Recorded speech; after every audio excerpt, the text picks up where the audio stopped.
ঢাকার বাইরে যে আরেকটি গণভবন রয়েছে সেটা কি আপনি জানেন?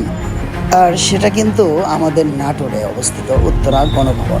শত ব্যস্ততা ও কোলাহল ছেড়ে মাত্র কয়েক ঘন্টায় ঘুরে আসুন হাজার বছরের ঐতিহ্য নাটোরের রাজকীয় রাজবাড়ি থেকে।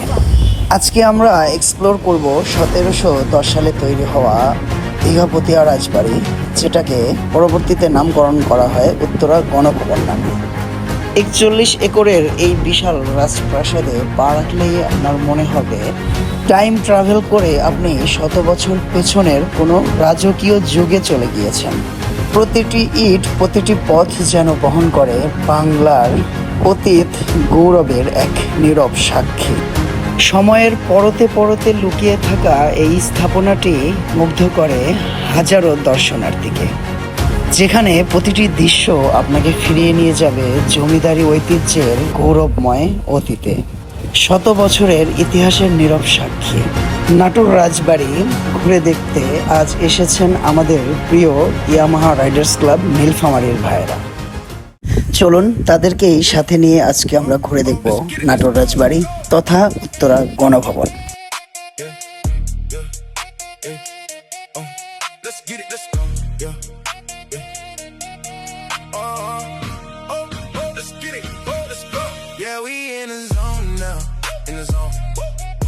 Money on the floor now, on the floor.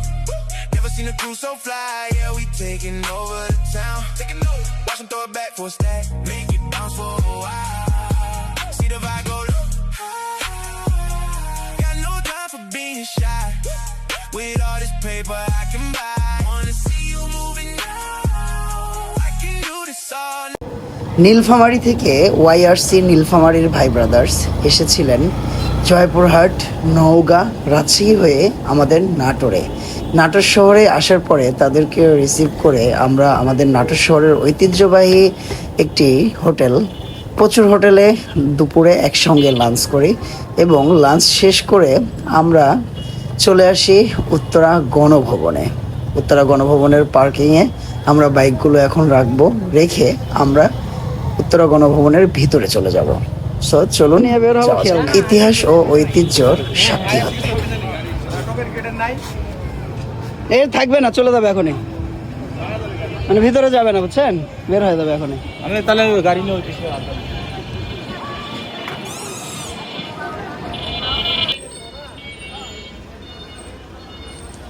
জনপ্রতি 20 টাকা করে এন্ট্রি ফি এবং আমাদের বাইকের পার্কিংয়ের জন্য প্রতিটা বাইকের জন্য 20 টাকা করে হচ্ছে পার্কিং ফি দিয়ে আমরা হচ্ছে টিকিট কেটে আমরা এখন চলে যাব রাজবাড়ির ভিতরে।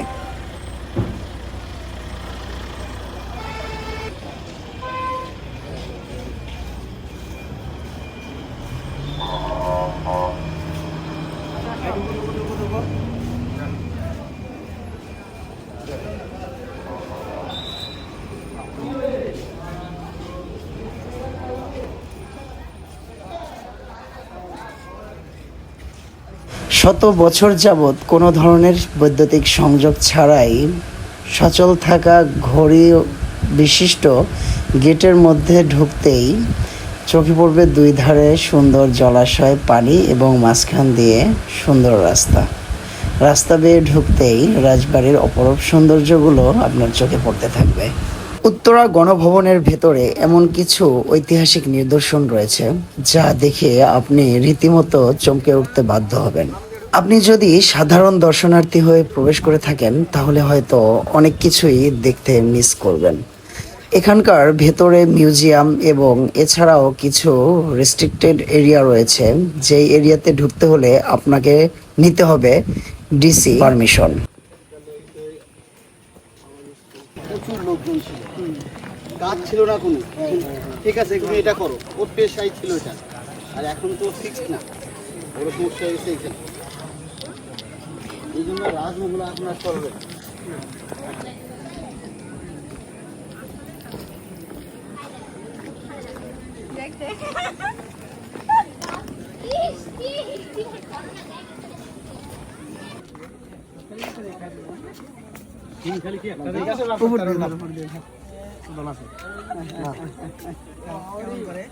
না খুব চালাক, হাতে কিছু নাই আর আসতেছে না। ধন্যবাদ। হরিণের মাংস নেন স্যার, নেন, খান, খান। এত নরম হবে না। এই যে আলু চিপস খাইছে? নেন স্যার। তুমি করো। হ্যাঁ হ্যাঁ, একটু দূরে যাও। এ ভাই কি এই রাব্বি ভাই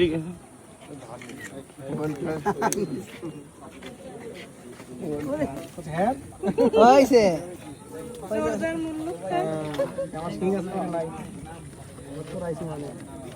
ভাই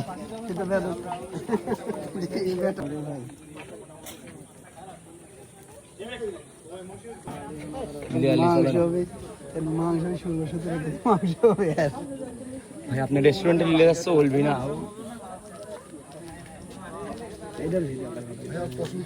বেশ অনেকগুলো হরিণ নিয়ে আসা হয়েছে। এই হরিণগুলো আগে ছিল না। হরিণ দেখে আমরা এরপরে চলে আসলাম ময়ূর দেখতে। ময়ূরের খাঁচার পাশেই ছিল বাদর। বাদরের সাথে আমাদের ভাই ব্রাদার্স ইয়ার্কি ফাজলামি করতেছিল। আমি জানি তুমি কি চাচ্ছ।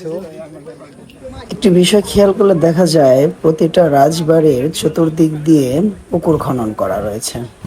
এই কৌশলটা হয়তো রাজবাড়িকে প্রোটেকশন দেওয়ার জন্য অবলম্বন করা হতো।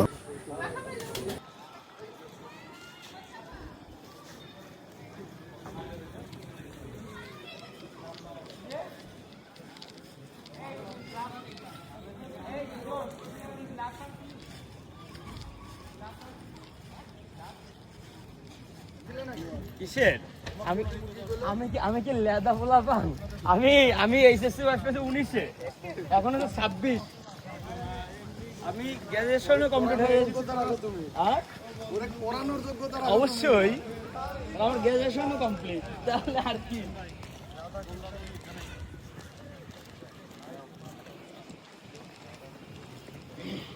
খুবই অল্প সময়ের মধ্যে পুরো রাজবাড়ি ভিজিট করে আমরা বের হয়ে যাচ্ছি। এরপরে আমাদের ভাই ব্রাদার্স যারা নীলফামারী থেকে এসেছিল সবাই যার যার বাইকগুলো পার্কিং এরিয়া থেকে বের করে লাইন আপ করে নিচ্ছিলাম আগে পিছে কে কিভাবে যাবে, এবং আমরা ভাইদের থেকে বিদায় নিয়ে তাদেরকে বিদায় জানিয়ে দিলাম। হয়তো ভাইদের থেকে বিদায় নিচ্ছি, সবাই চলে যাবে, হয়তো বা আবারও কখনো দেখা হবে। এটাই ভালোবাসা ও ভ্রাতৃত্বের বন্ধন। এখানে অনেকেই আছে তাদের সাথে জীবনে কখনোই দেখা হয়নি, কথা হয়নি, পরিচয় হয়নি। লাইফে ফার্স্ট টাইম আজকে পরিচয় হয়েছে। তাদের বাসা নীলফামারীতে, আমাদের বাসা নাটোর জেলাতে। তো দেখেন একটি মুহূর্তের মধ্যে কতটা মনে হচ্ছে আপন মানুষ বিদায় নিচ্ছে। আমাদের অনেক আপন মানুষ হয়তোবা কোথাও চলে যাচ্ছে। তো এই ভালোবাসাটাই আমরা ইয়ামাহা থেকে সবসময় পাই। ওয়াইআরসি ইয়ামাহা রাইডার্স ক্লাবের বন্ধন, এটাই আসলে প্রকৃত ভালোবাসা একজন বাইকারের প্রতি আরেকজন বাইকারদের প্রতি। এই ভালোবাসা সারাটা জীবন অটুট থাকুক, সারা দেশব্যাপী সারা বিশ্বব্যাপী এই ভালোবাসার বন্ধন সবাই আবদ্ধ থাকুক, এটাই কামনা করি। সবাই ভালো থাকবেন, সুস্থ থাকবেন।